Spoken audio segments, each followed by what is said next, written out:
Yes, I sir. want to suggest also you've found such wonderful treasures in your documentaries.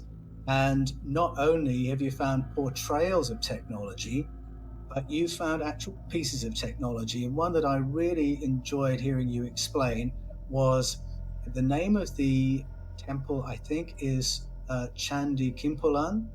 And you Hmm. found the buried remains of a piece of technology that appears to be for the purpose of generating electricity. Can you tell us a little bit about that? Yes. So we went to Indonesia about 3 months ago, and we were in Indonesia. We were actually in Central Java for about 3 weeks, and we were analyzing a couple of temples there. One of them is a small, nice little Hindu temple, and it has a very interesting story behind it. Actually, there is this great university called the Islamic University of Indonesia.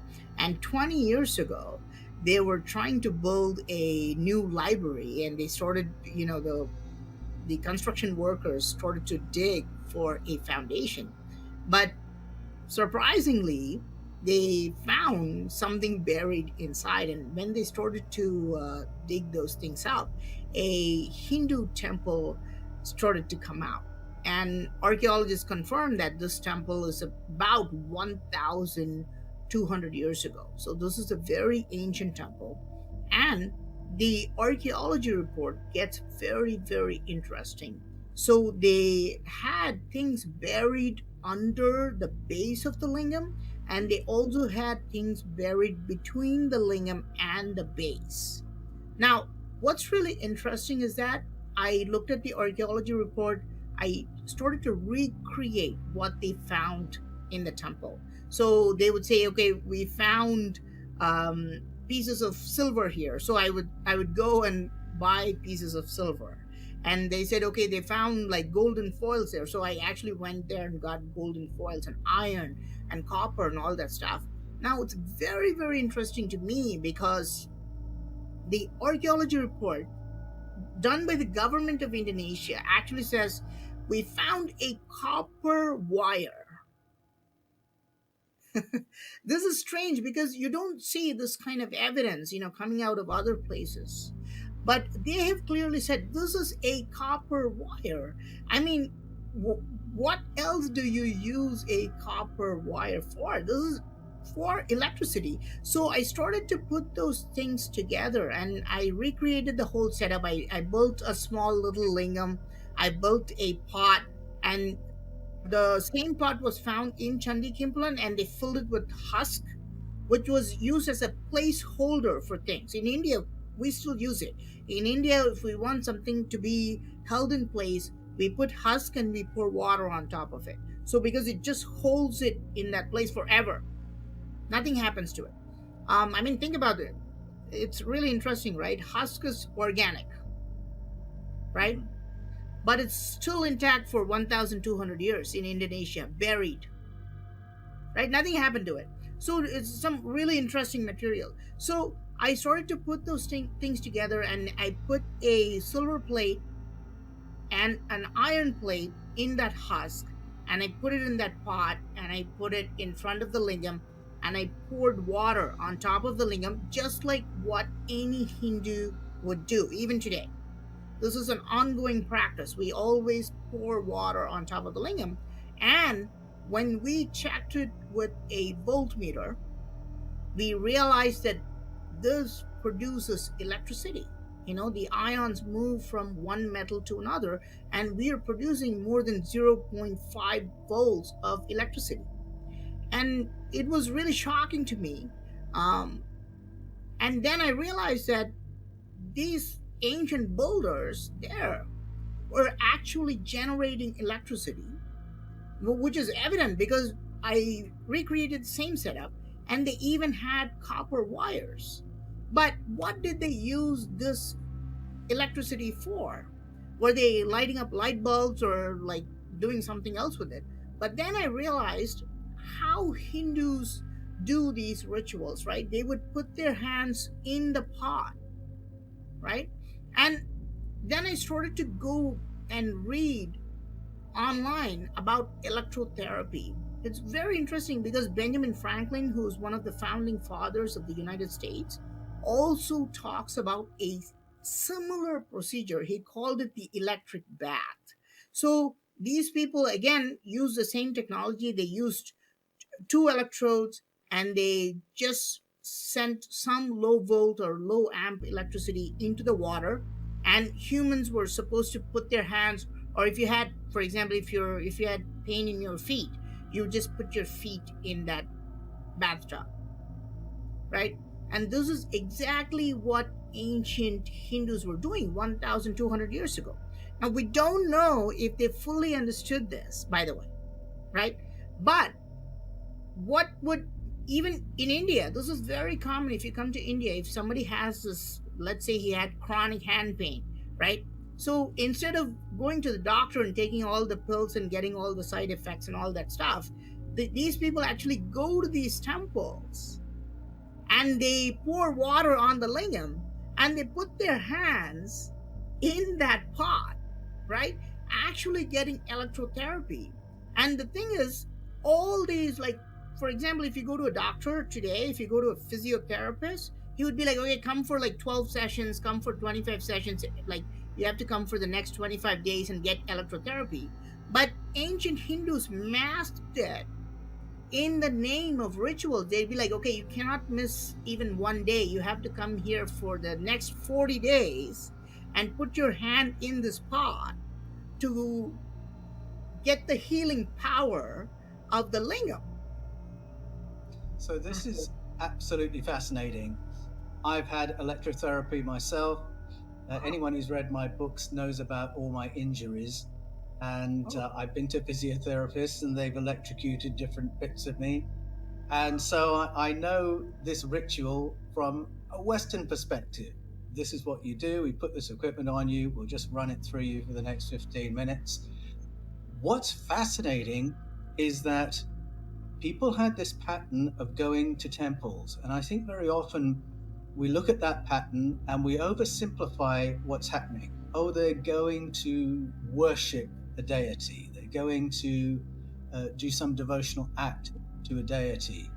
But what you found there suggests they might be also going for healing rituals that they expect to be effective. Now, that whole scenario of the battery that you found, that didn't come together by accident. Somebody knew how to put that together. And I'm very intrigued. This date has come up a couple of times already in the conversation when you talk about the age of the temples, about 1,000 to 1,200 years ago. So at that time, it seems like somebody knew how to put one of those together that would have a healing effect. Even if they didn't have technological language for it, they knew how to construct it, and it was technology. So I've got a couple of questions here. People going to temples, are they going for lots of different things, including this kind of healing therapy? And where did the knowledge come from prior to 1,200 years ago? Yeah, well, today people go to temples for a variety of reasons. A lot of people just go there as a part of their daily or weekly routine. There are many devout Hindus. Like I said, we got like 1 billion pagans, if you will. From the Western perspective, we got 1 billion pagans still left who are actively involved in all these rituals. There are a lot of sick people who are going to get healed. There are a lot of quote unquote, like kind of mentally sick, like they're depressed. They may be going through some problems and they're going to the temples. And they usually follow a ritual that'll be like, okay, so if you come here and then worship this deity for the next 40 days, you'll be healed, right? Well, I mean, sometimes it's just common sense. If the person is obese, and they'd be like, okay, just go to this temple on top of the mountain every day, and then and then go around the temple for like 9 times. I You'll mean, notice a difference. I think it's just it would probably what my fitness trainer would tell me, right?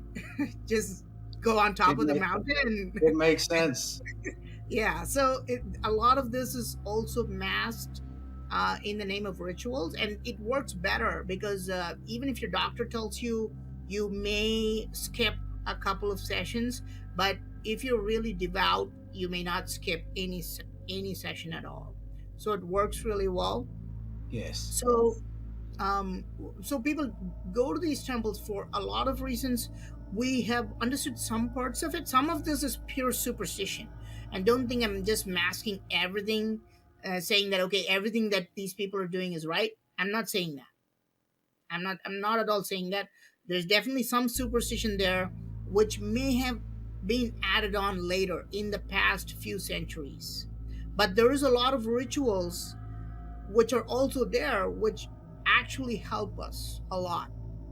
The Yes. real problem is to separate both of them because we don't understand which one is helpful and which one is harming us. And that's where we are. India is having a lot of these beliefs and things. We don't know like what is what, and a lot of it is mentioned in ancient texts. A lot of it is also not mentioned in ancient texts. Um, Yes. so Yes. So there's tradition that isn't written down, but that has been maintained nevertheless for a long time. absolutely, absolutely, lots of traditions um, are not written down, and we follow them. I mean, weird traditions, like it just really strange. The thing is, like, we're not supposed to cut down trees. This is Mm. really weird. Like the thing is, trees are gods for us, actually. So we're not actually supposed to cut down trees. From face value, it just seems really simple. Like we're not supposed to cut down trees. Like how do you make all the furniture and stuff like that? But until the last 50 years ago, when people didn't do it, when people thought that okay, so trees are gods, let's not harm the gods, kind of things. India was much greener, you know but Yes. once we got like quote unquote civilized and said okay, these are just trees, let's cut them, the deforestation was just going insane. The amount of Yes. deforestation, the amount of trees, because people just became completely reckless, right?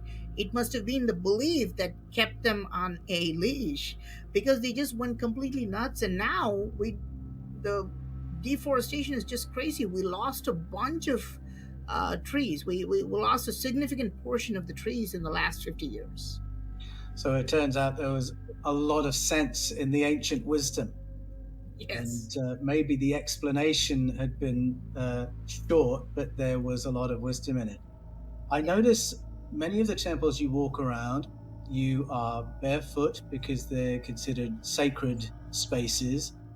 And then a couple I've noticed you wandering around in trainers. So what's happened to the temples where you're allowed to wear trainers? Are they not working temples anymore? Yeah, so most of the times it's not something that's enforced by others. What I do is that when I go to a temple, I see uh, if it is a living temple, meaning that is the main statue in the central chamber intact. Okay, if it's not intact, we don't have to. If it's destroyed, it's not a living temple. So I would probably put on my shoes and do all the research. Sometimes it's really hard. Most of the times I would remove my shoes. um i I like to do this almost in all temples, not to put my shoes on, because I myself am a Hindu. I'm a devout Hindu, and we also have a lot of people who are watching who are also devout Hindus. We certainly don't want to hurt their sentiments, but Yes. sometimes the temples are, it's impossible not to wear shoes. A lot of people think, okay, go to Angkor Wat, but don't wear shoes. Angkor Wat is like three times the football field in the US. Okay, it's like it's bigger than the Vatican City, I think. Okay, so I'm not gonna be walking for like the whole day without shoes. Okay, so sometimes we use common sense, sometimes we have to go on top of the temples, we try to restore them. Sometimes there are thorns, sometimes there are like places that you do have to wear shoes. The authorities say, look, in Indonesia, sometimes the authorities will say, look, you have to wear shoes, and only then we'll let you in, right? It's like no Yes. shoes, no service type of stuff. So Yes. sometimes I Yes. do. Yeah, but mostly I don't like to put on my shoes, but if necessary, I will wear my shoes. Yes. Something that crops up in sacred spaces around the world, cathedrals and temples alike, is cymatic patterns. And you can see them built into stained glass windows. You can see them designed as mandalas. And cymatic patterns, for anyone who doesn't know, are the patterns generated by sound waves. And you find them in Hindu temples. What is their meaning in that context? What is their function? In ancient Hindu temples, in the ceilings, especially on top of the main deity, you'll see these large circular patterns, like elaborately carved with a variety of details. And each one is different. And I call them cymatic patterns. We don't actually have a real name for it, but the thing is, I think these are visual images of a certain sound. And we know that, like everything that we talk about, like today we're talking, and what we're basically doing is just throwing some sound, and we're able to kind of translate that sound into meanings, and then we're communicating between each other. But if we just take that pure sound, and it can be represented visually, and all the sounds that we say, all like the wind blowing, or the mantras like om that we use in Hinduism, everything comes to like a nice circular pattern with a lot of like designs inside. So we see these elaborate carvings, and they look very similar. They look similar to propellers. Look similar to the Iron Man's arc reactor. But these are all cymatic patterns. But we're not able to reverse engineer that. We don't know what that visual. We think that visual is a cymatic pattern of a specific sound, but we're not able to go back to that sound from that visual. Okay, we're able to do the opposite. I myself have a I forgot the name of it. I myself have a machine where we actually chant the mantras, and it has like a it's called a Cladni plate. That's what it's called. I have a plate, and then I sprinkle some water, some salt on it, and then we chant the mantras in our group, and then we can see the cymatic patterns. Okay, so we're able to do the opposite. We're able to make these sounds, and we're able to look at the visual representation of that sound. And now we have hooked it up to certain frequency devices, and we put like a certain frequency, and we're able to see how that frequency looks on the Cladni plate. But we're not able to do the opposite. We're not able to see, okay, so this cymatic pattern on the ceiling corresponds to this mantra or this sound. We're not there yet. But maybe in the next 10 to 20 years, we'll be able to reverse engineer that and say, okay, so this temple is dedicated to this mantra, which means this. And that temple is dedicated to this mantra, which means that. Okay? And in Hindu texts, this is what happens, right? So let's say you go there with like a chronic cold, they will give you a specific mantra to chant for a certain time. If you go there with depression, they'll give you a different mantra, right? So I think these temples were built for specific reasons. I think, for example, the sick people would go to a certain temple. The people who had like broken relationships all the time, they should go to another temple, this kind of stuff, because the temples had that essence of that mantra in them. Yes. I'm really interested to see where that kind of research goes, because I believe there are many sacred spaces in the East and the West that were really places for sound healing. And the spaces had been designed to resonate at particular frequencies for particular kinds of healing experience. It's just a speculation on my part, but I have been to places where you walk into the space and you think, I just want to stay here. There's something about the energy in this room that I just Yes. want to sit in. I'm sure you've had that experience as well with all the temples that you visited. Yes. One thing about the real ancient temples, when I mean ancient in India, I'm specifically talking about temples which are older than, let's say, about 600 years. You know, um, so if you go to those temples, it's very hard for you to hold a negative thought. I've experimented with this. You could be having a bad day, you could be upset about somebody or something, and then when you enter the temple, you're still holding it. But as you go towards the central chamber, it just leaves you completely. And you can spend like an hour, 2 hours inside the temple, and you just completely forget that negative thought. It's very hard for you to go and sit in a temple and like plan a murder. Like it's just impossible. Because there I think, and I think this is fascinating because we don't understand how they achieved that. They must have Yes. achieved that with something else. You don't have to be a Hindu, you don't even have to be a theist, you can be an atheist, right? Yes. You don't have to believe in God. And if you still walk through that ancient Hindu temple, the modern Hindu temples have just dropped that concept. They don't know why they're building it, right? The modern Hindu temples have completely like not understood that. But in ancient Hindu temples, they put certain materials. For example, the walls were usually made of granite, and the central statue was never made of granite, never. So and the walls and the outer chambers of the temple will have carvings and everything, but the inner chamber has nothing. It's just completely empty, and it's built of and they built acoustics in a certain way. So as you're moving towards the central chamber, so you just slowly drop all your negative energy and you're going there, right? And they put a lot of things inside, and we have only understood some parts of this because they would do these elaborate rituals, right? They put like a giant lingam made of like shiny black rock, which they go to like the river Ganga, which is like far away, and they get this piece of rock and they polish it.